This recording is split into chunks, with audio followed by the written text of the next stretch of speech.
So you're going to use a block of cream cheese. I did the half-fat Philadelphia cream cheese, and then you're gonna mix in your mixture here, and you're gonna blend these two up using an electric mixer. And then after that's done, you're going to fold in a tub of Cool Whip. I like to use the skinny version that's a little healthier, and then you'll do a 1/4 cup of chocolate chips.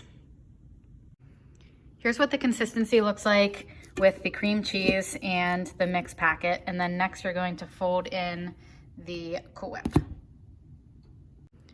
Once your Cool Whip is folded in, you're going to add a 1/4 cup of chocolate chips. Yum.